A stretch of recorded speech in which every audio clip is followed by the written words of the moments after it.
Nous, à Médecins sans frontières, on avait anticipé en cas de chute un massacre, et c'est ce qui se produit, et un désastre humanitaire. Aujourd'hui, ils voudraient réduire les choses à des trucs un peu simples, quoi.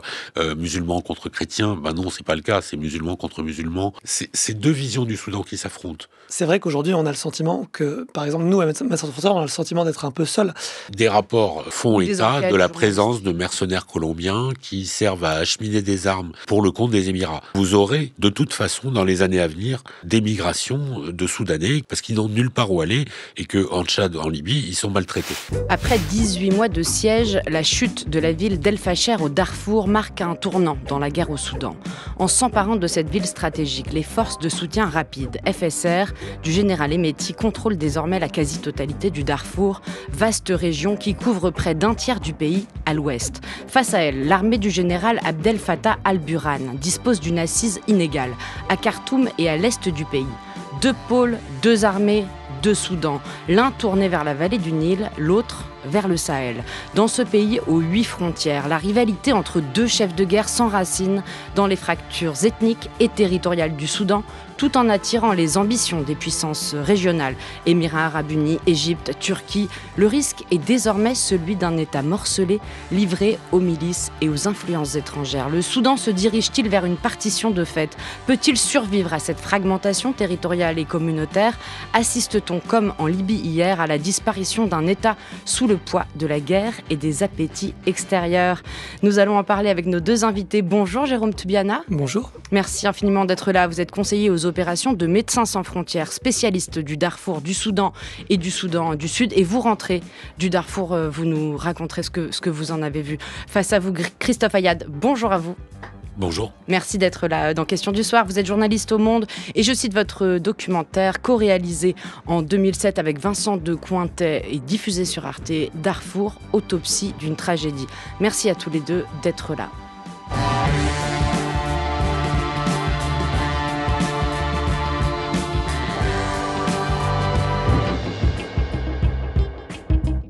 Jérôme Toubiana, j'aimerais qu'on commence avec vous puisque vous êtes tout juste revenu du Darfour. Pouvez-vous nous dire ce que vous avez vu?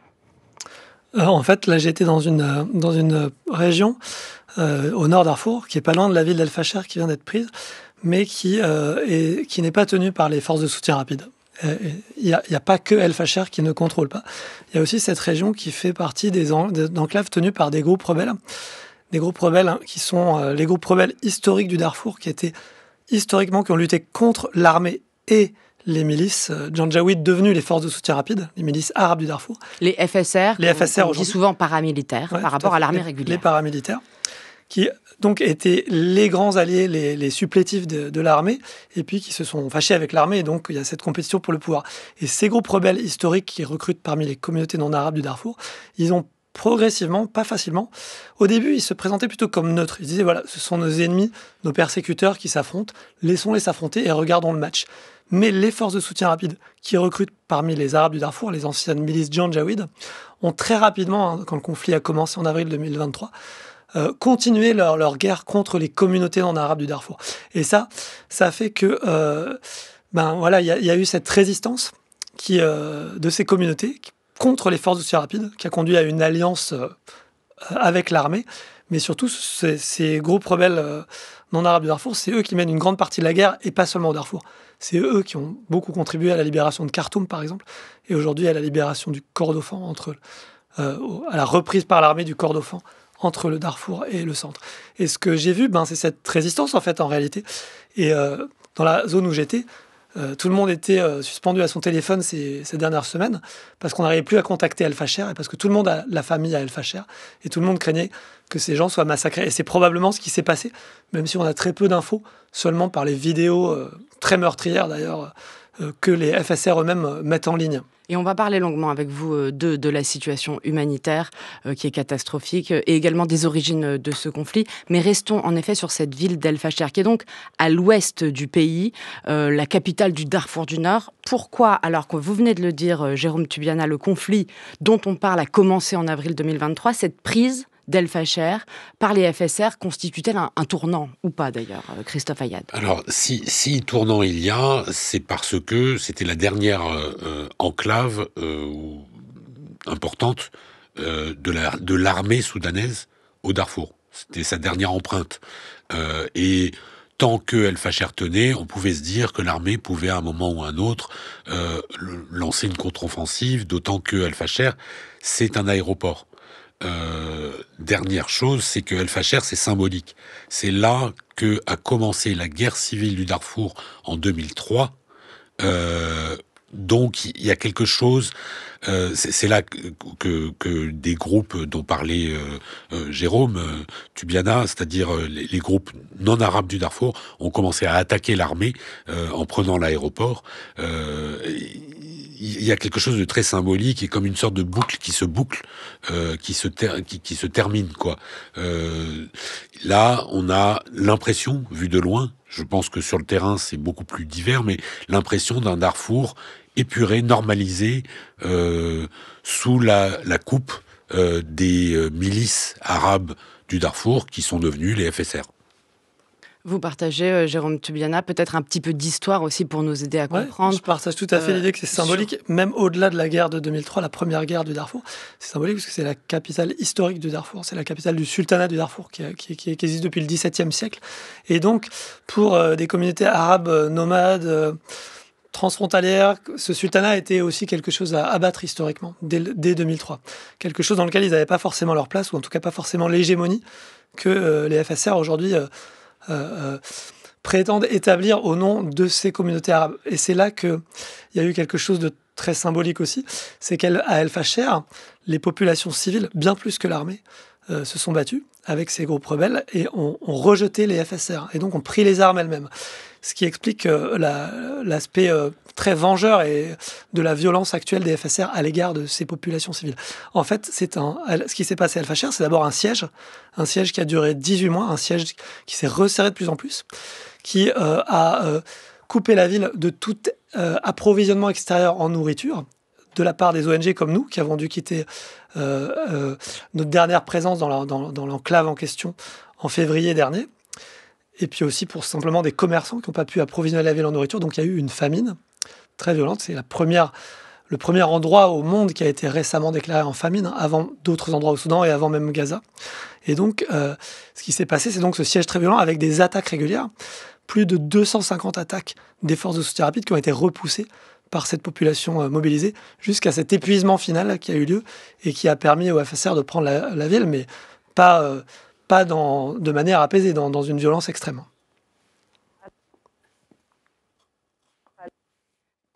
Et on va parler longuement de ce siège d'El-Fasher pendant 18 mois et peut-être aussi de l'indifférence dans lequel il s'est produit, notamment ici en Europe. Vous nous direz s'il y a des explications, mais d'abord j'aimerais qu'on écoute un extrait justement de ce massacre d'El-Fasher, le témoignage d'une rescapée, et juste après, une prise de parole du général Hemeti, le chef des forces de soutien rapide, à propos de cette prise d'El-Fasher qu'il a organisée.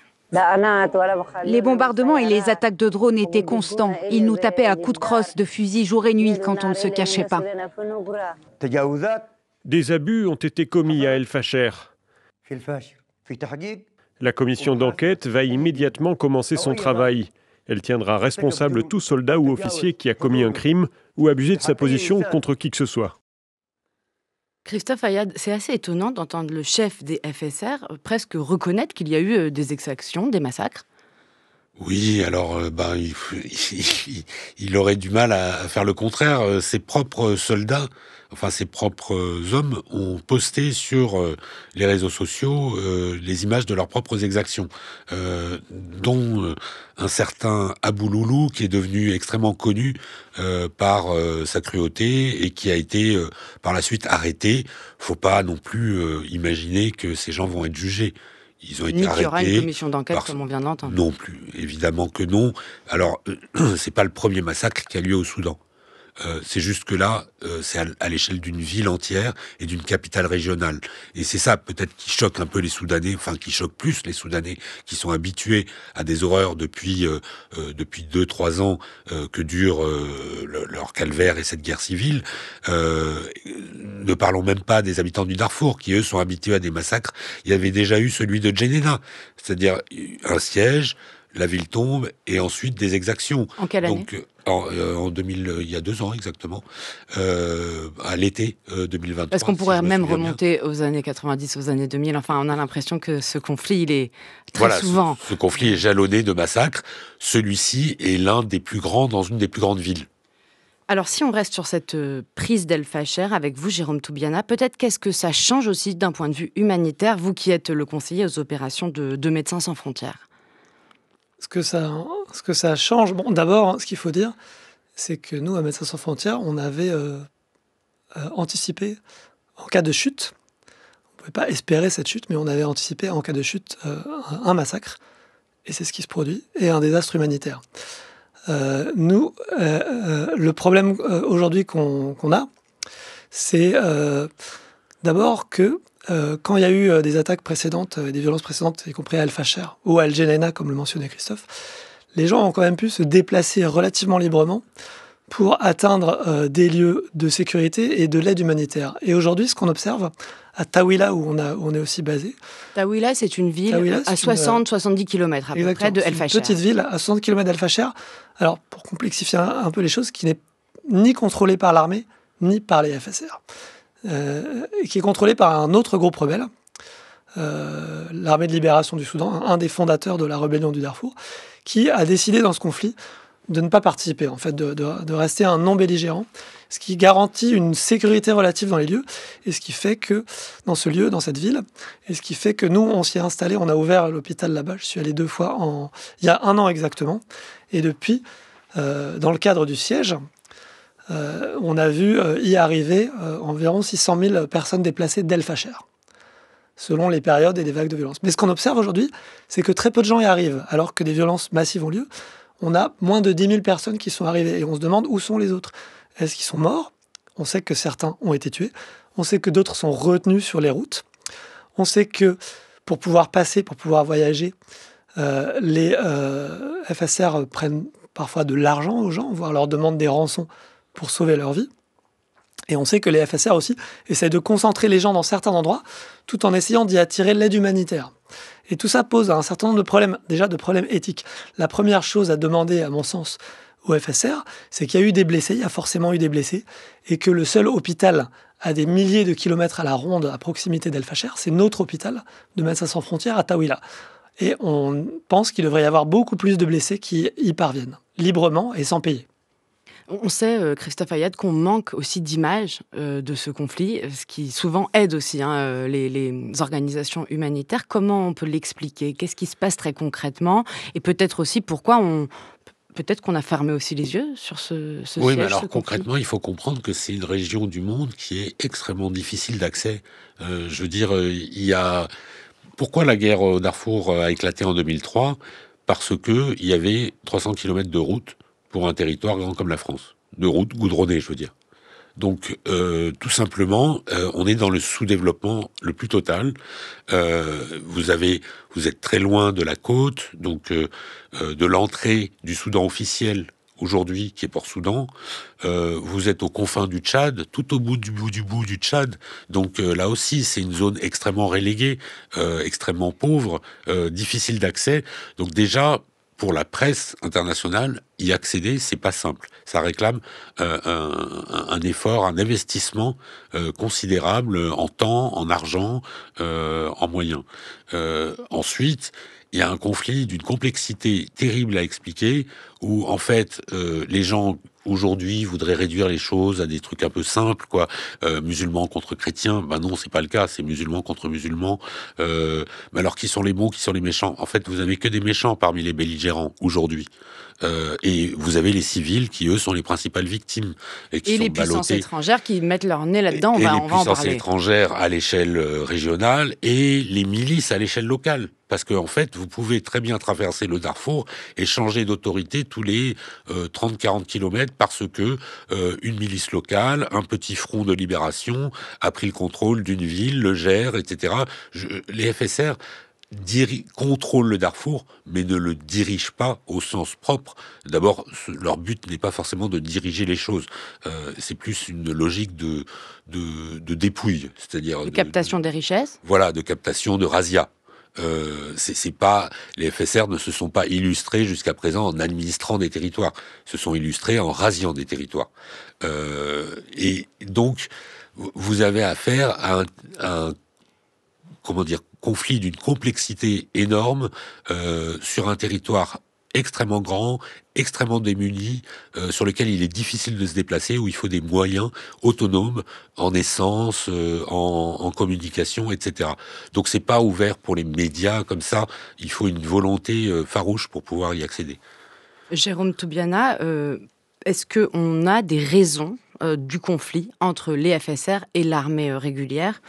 Et en effet, on a la sensation qu'il y a comme deux autorités aujourd'hui au Soudan, hein, l'une et l'autre, qui dirigeraient, avec deux premiers ministres même. Oui, mais c'est... et avec même un effet de copier-coller, c'est-à-dire les FSR cherchent à imiter ce qu'ils pensent devoir être une forme d'administration ou de gouvernement. Donc, mais ça, c'est pour l'image, hein, ça fait partie des relations publiques. En réalité, des deux côtés, les militaires dominent, et pas seulement parce qu'ils ont envie d'avoir le plus de pouvoir possible, ce qui est la cause de leur conflit, bien sûr, cette compétition pour le pouvoir, mais aussi parce que les civils n'ont pas été vraiment à la hauteur, les politiciens civils qui ont précédé cette guerre, qui ont été en partie au pouvoir avant cette guerre. Par exemple, dans le cas du Darfour, ils y ont été complètement absents. En réalité, pendant la période de la transition soudanaise, où il y avait des civils au pouvoir à Khartoum, les FSR étaient en situation d'hégémonie au Darfour.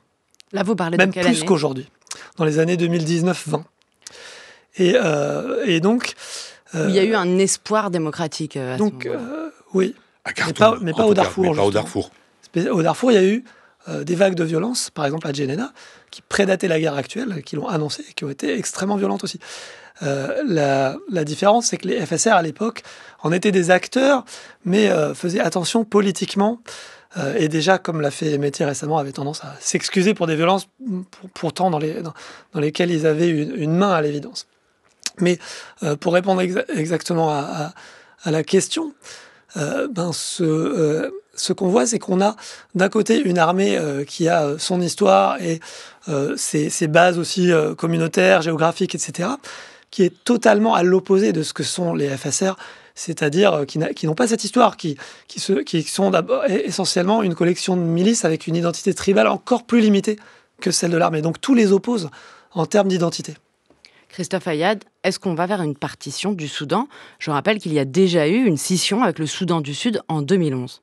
Oui, alors la scission avec le Soudan du Sud en 2011, c'était au terme d'un processus accepté, sanctifié par les Nations Unies, accepté par les partis en cours, qui a donné lieu à un référendum d'autodétermination. Donc tout ça a été très encadré. Là, je pense que personne ne souhaite une partition du Soudan, même si elle finit par arriver de fait. Mais vous n'avez pas, comme en Libye ou comme au Soudan du Sud, l'ONU qui essaye de rapprocher deux camps en leur donnant chacun une part du pouvoir. Imaginons, je sais pas, un parlement au Darfour, un gouvernement à Khartoum. C'est pas l'histoire de Benghazi et de Tripoli. C'est une partition de fait par la force militaire. Moi, ce que j'observe dans ce conflit, je vais essayer de faire court, mais c'est deux visions du Soudan qui s'affrontent. Vous avez la vision des centralistes, c'est celle de l'armée.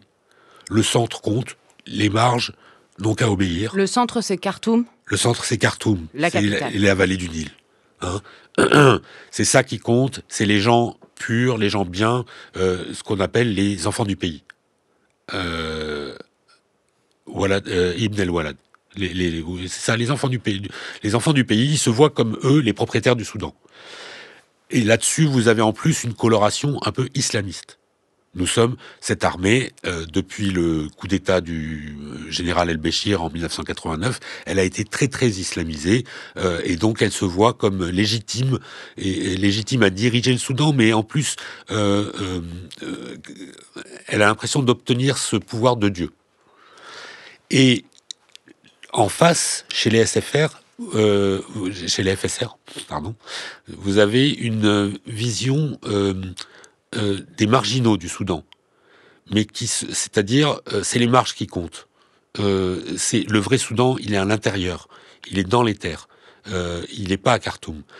Et on a assez souffert comme ça. Et sur ce thème-là, ils réussissent à rallier des gens assez paradoxaux, qui sont a priori pas forcément des pilleurs ni des violeurs comme le sont les combattants des FSR, mais qui se rallient, qui ont une telle horreur de l'armée qu'ils se rallient à cette vision. Dans ce sens-là, oui, vous avez deux visions du Soudan qui s'affrontent et qui pourraient finir par se matérialiser par une frontière. Mais il se trouve qu'à l'intérieur de chaque camp, vous avez des gens qui ne sont pas d'accord avec cette vision. Et à l'intérieur de chaque camp, vous avez des villages qui n'ont pas envie, qui se sentent soudanais. C'est-à-dire, il n'y a pas chez les Soudanais aujourd'hui du Soudan une volonté de scission, contrairement à ce qu'il y avait au Soudan du Sud, où les habitants du Sud se disaient « nous n'avons rien à voir avec ces gens arabes du Nord, nous n'avons rien à voir avec ces musulmans du Nord, nous voulons nous séparer d'eux ». Là, c'est pas le cas. Vous n'avez pas des Soudanais de base qui vont dire moi, en tant qu'habitant du Darfour, je ne veux plus avoir affaire à un habitant de Khartoum. C'est des élites politiques qui se battent pour le pouvoir, et il y a les élites du centre et les élites marginales. Dernière chose, je pense qu'il y a une dimension quasi raciale aujourd'hui dans ce conflit, qui est une forme de... les FSR portent une forme de suprémacisme arabe qui rencontre beaucoup d'échos dans certains pays du Golfe, et notamment aux Émirats, qui soutiennent les FSR. Et il y a quelque chose d'une forme de racisme envers les populations africaines, bien que musulmanes, mais africaines, du Darfour. Jérôme Toubiana, là-dessus, est-ce que vous, qui revenez tout juste du Darfour, vous pouvez nous dire aussi comment les populations que vous avez pu rencontrer se sentent? Évidemment, il y a cette famine, on voit qu'elle s'est étendue à 2 nouvelles régions de l'Ouest et du Sud. Elles subissent cela? Oui, mais par rapport à cette idée-là, je pense que ce que dit Christophe, en particulier entre cette dualité idéologique, en fait, la guerre l'a un peu affaibli d'une certaine manière, et probablement pour le mieux, et en gommant un peu ses frontières, qui étaient fortes avant. D'abord parce que l'armée s'est affaiblie, et donc elle a eu besoin, déjà, même si les officiers de l'armée sont essentiellement des gens du centre, effectivement. L'armée régulière. L'armée régulière, c'est moins le cas qu'avant. Ils ont eu besoin non seulement de troupes des périphéries, qui font le gros des combats, mais aussi d'alliés des périphéries, comme les rebelles dont on parlait, et même d'officiers des périphéries, et de responsables politiques des périphéries. Donc l'armée est en train de s'ouvrir, pas forcément totalement de gaieté de cœur, mais elle est en train de se diversifier. Et aussi, pour des raisons d'alliance internationale, aussi de mettre un peu à l'écart ces bases anciennes islamistes. Il y a aussi un vieillissement par ailleurs.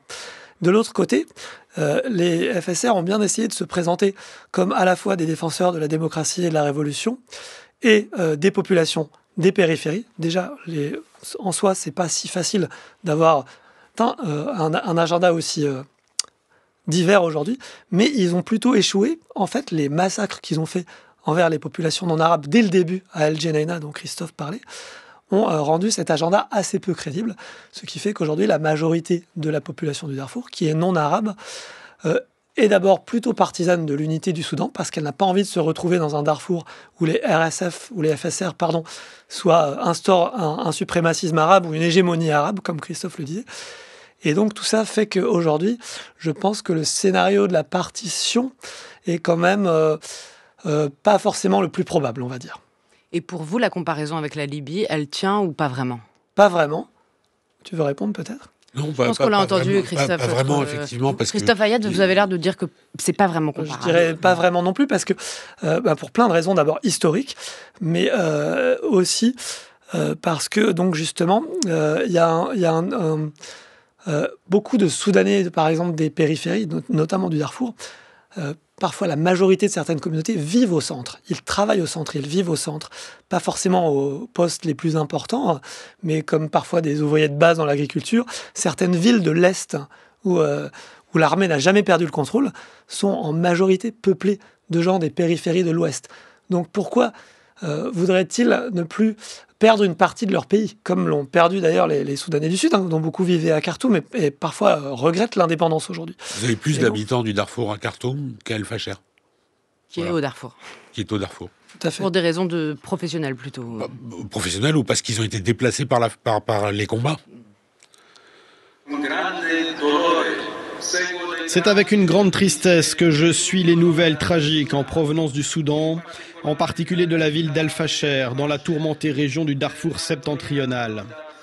Les violences aveugles contre les femmes et les enfants, les attaques contre des civils sans défense et les graves obstacles à l'action humanitaire causent des souffrances inacceptables à une population déjà épuisée par de longs mois de conflit.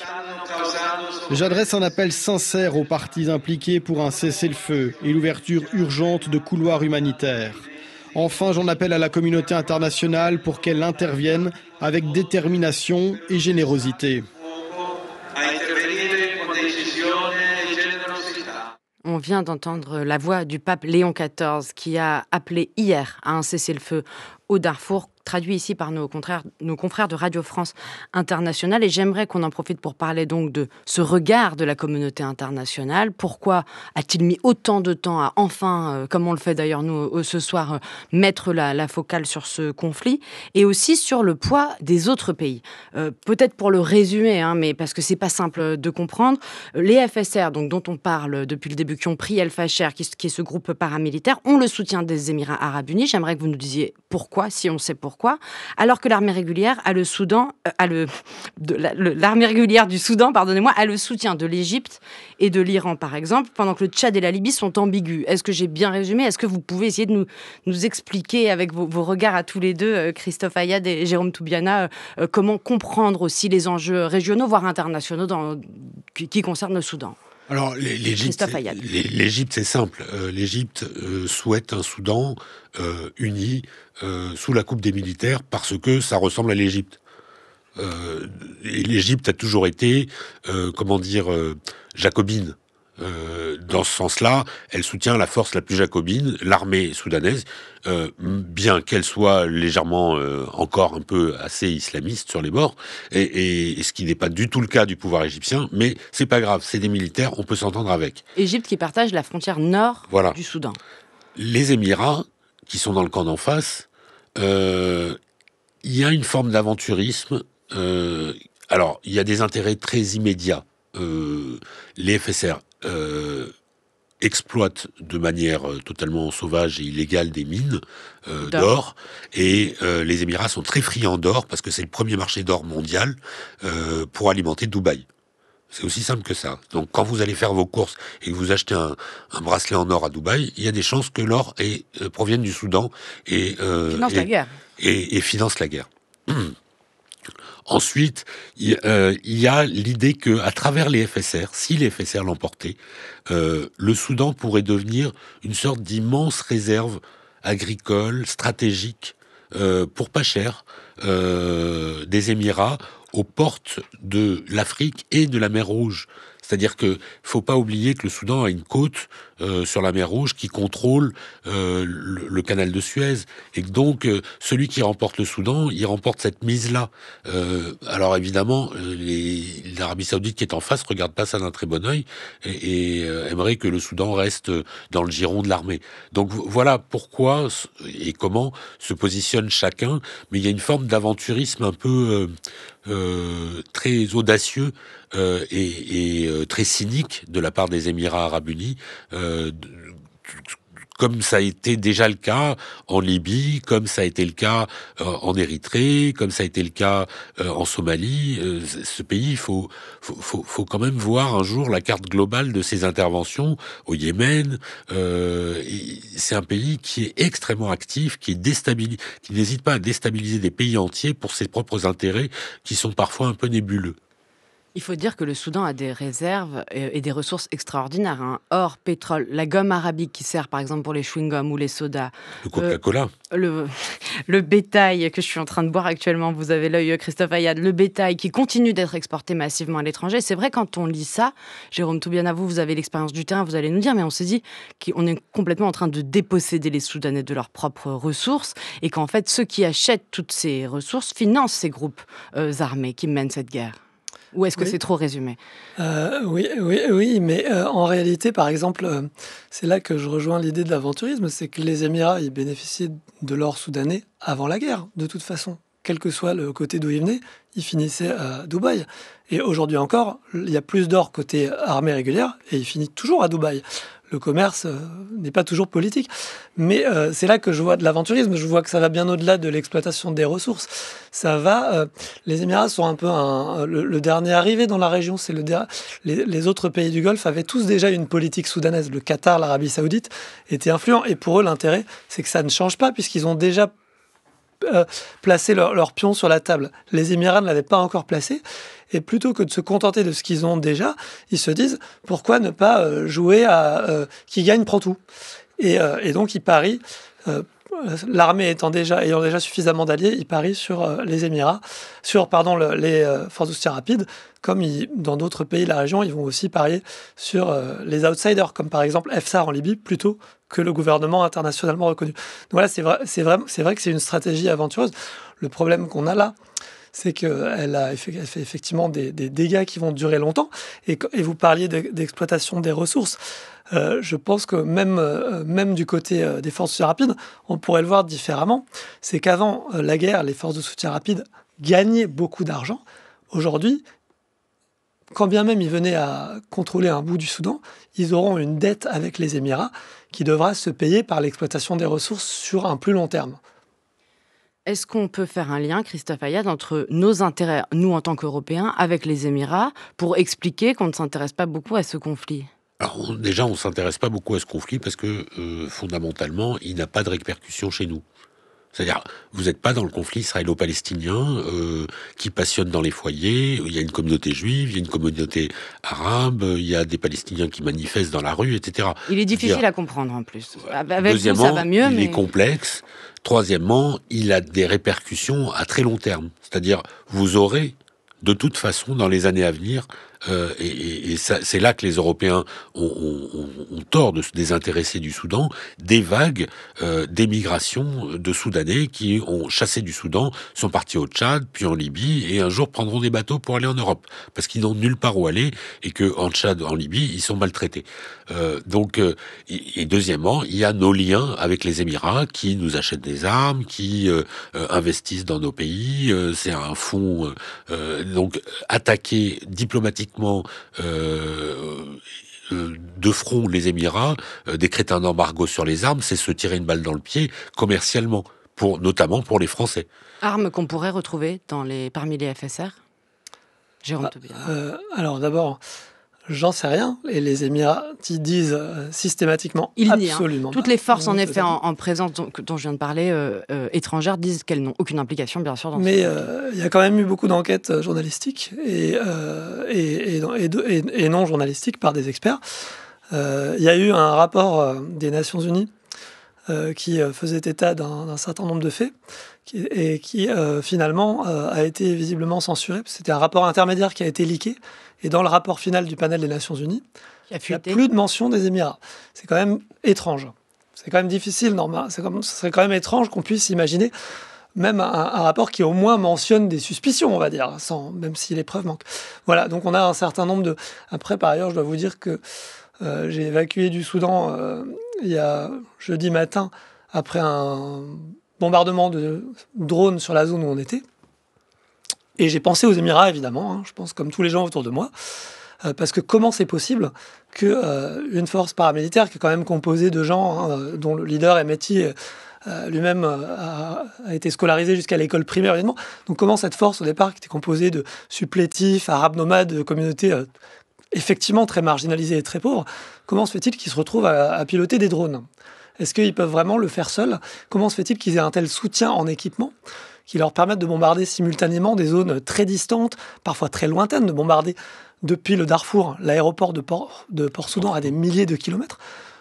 Il doit forcément y avoir quand même quelques interférences étrangères pour expliquer ce soutien. Christophe Ayad, là-dessus, c'est vrai qu'il y a la présence de drones dans ce conflit. Ce serait intéressant qu'on en dise un mot, mais également de mercenaires colombiens. Alors, des rapports font état de la présence de mercenaires colombiens qui servent à acheminer des armes depuis la Libye et depuis le Tchad au profit des FSR, des forces de soutien rapide, et pour le compte des Émirats. Moi, j'ai pas moyen de vérifier ça, mais je pense que c'est pas complètement délirant, sachant la capacité des Émirats à recourir à ce qu'on appelle des proxys et des mercenaires.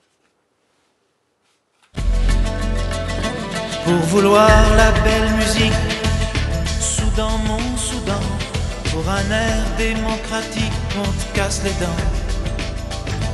Pour vouloir le monde parler, Soudan, mon Soudan, suite la parole échangée, on te casse les dents. Oh, et je rêve que Soudan, mon pays soudain se soulève. Oh, rêver, c'est déjà ça, c'est déjà ça. On vient d'entendre Alain Souchon, c'était en 1993, la chanson C'est déjà ça, qui déjà parlait du Soudan et des réfugiés dont vous parliez à l'instant, Christophe Ayad, qui pourraient arriver à l'aune de ce conflit. Là, c'était déjà lors de la deuxième guerre civile du Soudan et il dénonçait... Celle-là avec le Sud, oui. Le racisme, et c'est les profits de cette chanson composée par son acolyte dont j'oublie le nom. Exactement, merci beaucoup Jérôme Toubiana, ont été reversés à Amnesty International à l'époque. Christophe Ayad. Mais allez expliquer ça, cette complexité aujourd'hui à Donald Trump, alias prix Nobel de la paix. C'est d'une complexité terrible. Ce qu'ils voient, c'est que les Émirats, c'est compliqué de faire pression sur eux parce que ils ont une quantité d'investissement aux États-Unis. On l'a vu dans la guerre de Gaza. Lorsque les pays du Golfe sont allés voir Trump en disant « Nous, si Israël continue, on retire l'argent qu'on a aux États-Unis », là, d'un coup, il y a eu un plan de paix qui est sorti comme par hasard, de la Maison-Blanche. Faire pression sur les Émirats, c'est pas simple du tout, ni pour Trump, ni pour Emmanuel Macron, qui a des liens extrêmement forts avec Mohamed Ben Zayed, le souverain émirati.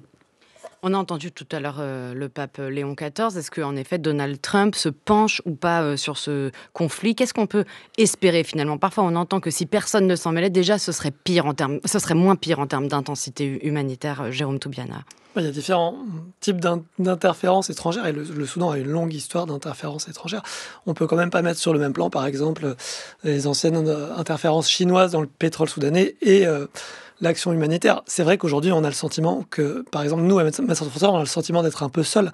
On a une certaine autonomie financière qui nous permet d'être un peu seuls, mais on voit que beaucoup d'autres partenaires humanitaires souffrent. On voit que, par ailleurs, quand dans la zone où j'étais, en gros, sur des milliers de kilomètres, il n'y a que quelques hôpitaux. Mais de temps en temps, on visite des centres de santé. Parfois, j'en ai vu un, c'était une pièce dans une école, et qui continue à fonctionner tant bien que mal, avec notamment l'argent de la diaspora soudanaise, c'est-à-dire des réfugiés soudanais qui sont parvenus à quitter le pays. Et il y en a plusieurs millions, et seulement quelques milliers en Europe, parce que c'est difficile d'aller en Europe, parce qu'il y a des politiques européennes qui ne permettent pas de faire sa demande d'asile avant d'avoir traversé le Sahara et la Méditerranée et d'avoir dépensé quelques milliers d'euros en finançant des passeurs. Donc tout le monde ne peut pas faire ça. Et je ne pense pas que l'Europe devrait s'intéresser au Soudan parce qu'il y a un risque de migration massive. D'abord, ce n'est pas le cas. Mais je constate que cette migration, en réalité, ces réfugiés, leur donner l'asile, ça a aussi une utilité sur l'aide humanitaire. Aujourd'hui, l'aide humanitaire est en partie financée par des diasporas et pas seulement au Soudan. Et on devrait y penser. Donc ces gens qui parviennent chez nous prennent ensuite soin de leur pays à long terme. Eh bien, merci infiniment à tous les deux d'être venus dans Question du Soir pour évoquer le Soudan et la relative ou l'indifférence internationale. C'était le titre de cette émission. Jérôme Toubiana, qu'on vient d'entendre, conseiller aux opérations de Médecins sans frontières. Et vous, Christophe Ayad, journaliste au Monde. Je cite votre documentaire Darfour, autopsie d'une tragédie co-réalisé en 2007. Merci à tous les deux et merci à l'équipe de Question du Soir, Stéphanie Villeneuve, Diane Devancet, Juliette Moëlic et Antoine Héral qui m'ont aidé à préparer cette émission.